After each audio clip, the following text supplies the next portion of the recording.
Post-war Germany suffered extensive destruction of its cities and infrastructure. Bombed-out buildings were a common sight in urban areas. The widespread destruction posed significant challenges for the population. Rebuilding efforts were essential to restore normalcy. The ruined infrastructure hindered daily life and economic recovery. The physical devastation reflected the profound impact of the war. Refugee camps house millions of displaced individuals worldwide. These camps often consist of makeshift shelters due to limited resources. A major challenge is providing basic necessities like food and shelter.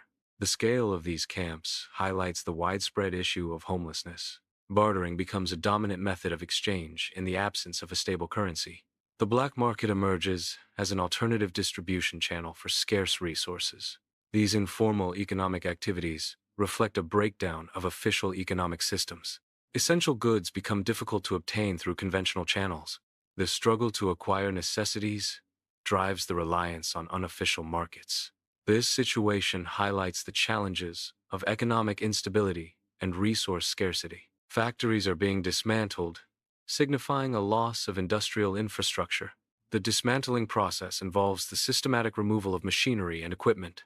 These components are then prepared for shipment to other locations. This transfer of assets serves as a form of war reparations. The removal of factories diminishes the industrial capacity of the affected region. A significant crisis is impacting agriculture and food supply chains.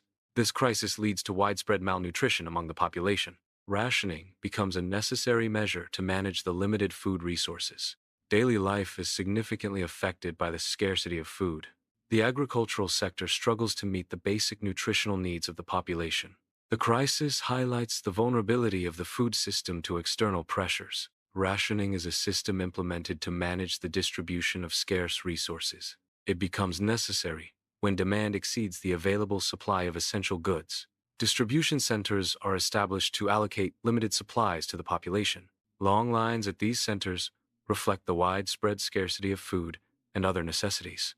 The population's dependence on these rations highlights the severity of the supply shortage. Following World War II, Germany was divided into 4 occupation zones. These zones were controlled by the Soviet Union, the United States, Great Britain, and France.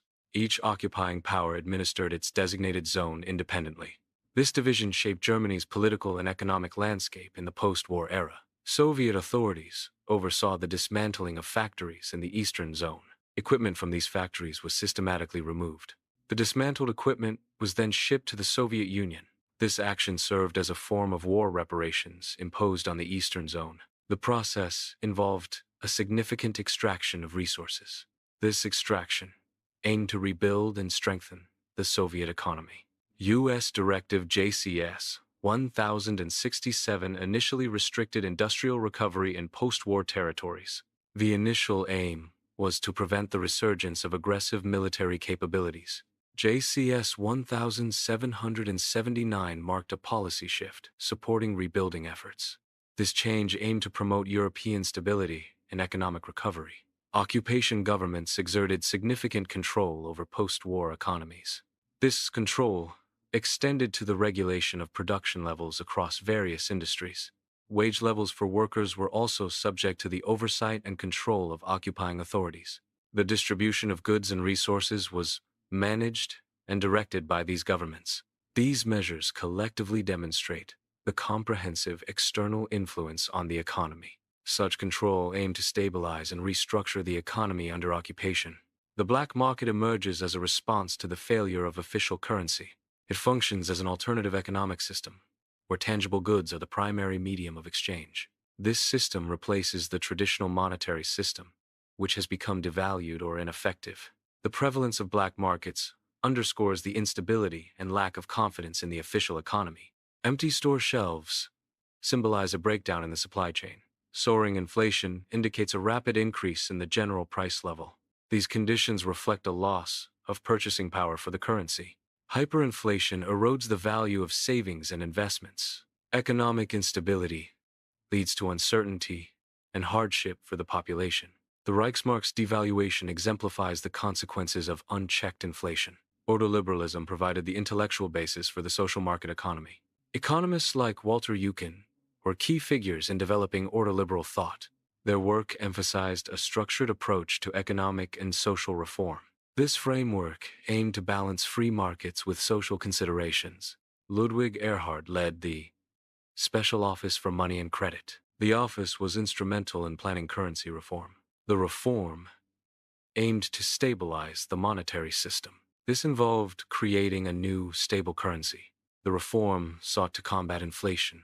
The new currency aimed to foster economic recovery. American and British officials advocated for market principles. Key figures, such as General Lucius Clay, supported these economic shifts. The officials promoted deregulation as part of their market-oriented approach. These efforts aimed to foster economic growth through free market mechanisms. The Deutsche Mark, DM, was introduced in the three Western zones on the 20th of June 1948. This monetary reform was a significant event in post-World War II Germany. The introduction of the DM aimed to stabilize the economy. The old Reichsmarks were exchanged for the new Deutsche Mark. This currency exchange was a crucial step in rebuilding the German economy. The DM played a vital role in the subsequent economic recovery. Ludwig Erhard announced a return to free pricing. The announcement promoted entrepreneurship. It also emphasized the importance of competition. This marked a key moment in economic policy. The policy change aimed at economic transformation. Currency reform can lead to immediate and visible economic changes. One such impact is the revitalization of previously dormant businesses. Shops that were once empty may quickly become stocked with goods. This influx of goods indicates increased economic activity and consumer confidence. The filling of shops symbolizes a positive turnaround following the currency reform. The Soviet zone initiated its own set of reforms. These reforms were distinct from those in the Western sectors. The Soviet zone blockaded West Berlin. This blockade deepened the division between East and West. The scene visually represents a significant contraction of the money supply. The money supply is shown to have decreased by over 90%. Charts and graphs are used to illustrate the loss of old savings. The visualization emphasizes the dramatic impact of these economic changes. New incentives are driving a rapid resurgence in factory production. These incentives also stimulate trade activities within the region. Workers are benefiting from increased earnings due to higher production volumes. Businesses are reinvesting their profits, further fueling economic growth. This cycle of earning and reinvestment promotes a healthy and expanding economy. The transition period is marked by significant societal adjustments. These adjustments often lead to widespread protests and demonstrations. Economic and social hardships are common during this phase. These challenges occur despite the long-term goals of recovery and improvement.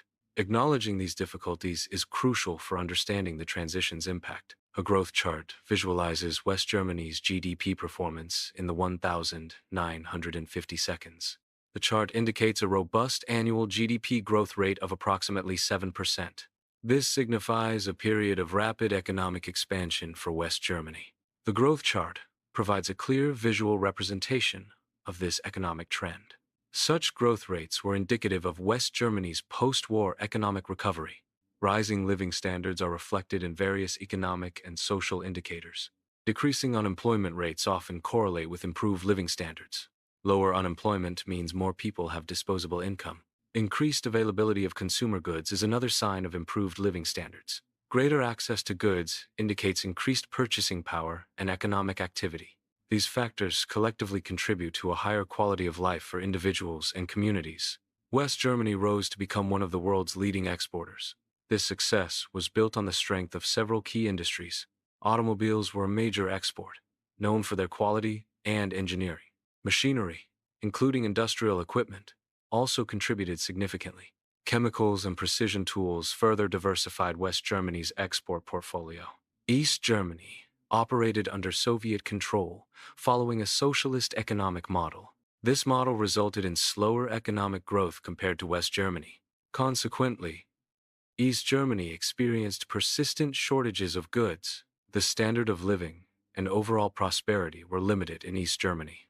Several historic brands are undergoing a process of rebirth and revitalization. These brands include prominent names such as BMW and Mercedes-Benz. Volkswagen, Siemens, BASF, and Bayer are also part of this brand revival. This rebirth involves modernizing their image and adapting to current market trends. The social market economy balances economic freedom with social responsibility. It combines a free market system with social policies to ensure fair competition. Regulations are implemented to protect workers, consumers, and the environment. This model aims to foster economic growth while reducing inequality and promoting social welfare. The German government aims to avoid political and economic extremes. It supports free enterprise as a fundamental economic principle. Simultaneously, it actively maintains a comprehensive social welfare system. This balance seeks to foster economic growth while ensuring social equity. The model emphasizes both individual economic freedom and collective social responsibility. Public investment focuses on revitalizing essential infrastructure networks. This includes the reconstruction and modernization of transportation systems. Investment also targets energy infrastructure to ensure reliable power distribution. Communication networks are upgraded to enhance connectivity and accessibility. The U.S. initiated the Marshall Plan to aid in the recovery of post-war Europe. A key focus of the Marshall Plan was the revitalization of West Germany. The U.S. viewed West Germany's stability as essential for overall European stability. The Marshall Plan aimed to prevent the spread of communist influence in Europe. The Marshall Plan was a U.S. initiative to aid Western Europe after World War II. It supplied capital to kickstart economic recovery. Technology transfer was a key component of the plan. The plan also provided essential materials for rebuilding. The aid focused on restoring industry to pre-war levels. Infrastructure development was another critical area of support. American advisors are gathered indoors. The advisors are promoting democratic institutions. The advisors are also promoting market economics. The meeting is taking place during the daytime. Post-war, some industrial leaders with Nazi ties were reinstated. Figures like Alfred Krupp were allowed to rebuild their industrial empires. This reinstatement was aimed at economic recovery and rebuilding efforts. It highlights the complex decisions made in the aftermath of the war regarding industrial leadership. Following World War II, companies with ties to the Nazi regime underwent a denazification process. The goal was to remove former Nazi influence from positions of power within these organizations. Some companies, like Hugo Boss, which produced SS uniforms, were subject to this process. Despite their involvement, many of these companies survived and adapted to the post-war environment. Several eventually transformed into prominent global brands, demonstrating resilience and adaptation. The Cold War necessitated strong alliances to counter Soviet influence. A prosperous Germany was seen as a key strategic asset for the West. Economic strength would ensure political stability and resistance to communism. Germany's industrial capacity was vital for Western economic and military power. Integrating Germany into Western structures was crucial for long-term security. Therefore, supporting Germany's prosperity was a core Cold War strategy. East Germany operated under a socialist system. A key feature of this system was state ownership of property and industry. The government exercised strict control over the economy. This control extended to production, distribution, and pricing. Private enterprise was significantly limited under this model. The economic divide between East and West Germany persisted after the 1990 reunification. This divide is visually represented through comparative economic charts. These charts highlight disparities in economic indicators between the former East and West. The visualization illustrates the lasting impact of the division on economic landscapes. Eastern regions demonstrate a noticeable lag in income compared to Western regions. Productivity levels in Eastern regions are also lower than those in the West. This disparity is evident when analyzing regional economic data. The data highlights a significant economic imbalance between Eastern and Western areas. Post-war Germany faced immense challenges. Cities were heavily bombed, and infrastructure was destroyed. Factories were dismantled, crippling industrial capacity. Widespread hunger and scarcity plagued the population. The country was under foreign occupation, adding to the instability. The 1948 currency reform aimed to restore economic stability. A key goal was to rebuild trust in the financial system. The reform eliminated the circulation of devalued currency. This action helped to stabilize the economy and prevent hyperinflation. Price liberalization is a policy that removes government controls on pricing. This allows prices to be determined by market forces of supply and demand. A key effect of price liberalization is the stimulation of trade activities. It also leads to a revival in production levels across various sectors. Strong institutions play a key role in fostering fair competition. These institutions establish and enforce rules that prevent monopolies. They also ensure that all market participants have an equal opportunity to succeed. Beyond competition, strong institutions are vital for maintaining social balance. This involves implementing policies that address inequalities. Effective institutions promote both economic efficiency and social well-being. Western aid initiatives aim to provide financial and material assistance. Integration into global markets was intended to foster economic growth. These efforts introduced new capital into recipient economies. Increased capital aimed to stimulate investment and development. These changes created opportunities for economic advancement and modernization. German engineering is characterized by its strong emphasis on discipline. Craftsmanship is also a core tenet of German engineering practices. These principles have allowed German engineering to endure through periods of chaos and instability. The combination of discipline and craftsmanship ensures high quality and reliable products. Germany experienced a rapid transformation within a decade. The nation rebuilt itself from the devastation of war. This recovery established Germany as a symbol of quality. Germany also became known for its innovation in various industries. Success is not solely dependent on the availability of resources. Skill development plays a crucial role in achieving success. Knowledge acquisition is also a key factor for progress. Industrial tradition provides a foundation for building expertise and capabilities. Germany experienced a remarkable economic recovery and growth period known as the Wirtschaftswunder. This economic miracle transformed Germany from a state of ruin to a prosperous nation. The Wirtschaftswunder involved a step-by-step process of reconstruction and economic reform. Key factors included currency reform, Marshall Plan aid, and a focus on export-oriented industries. The result was a period of rapid industrial expansion, increased employment, and rising living standards. The post-war period saw transformative economic growth. This growth propelled some nations to become major economic powers. The transformation is often referred to as an economic miracle. This miracle involved rapid industrialization and technological advancement. It fundamentally reshaped the global economic landscape.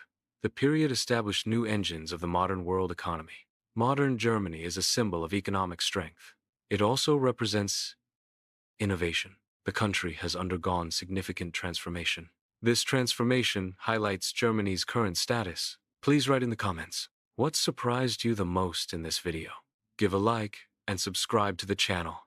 Many more interesting, shocking, and informative videos are coming up.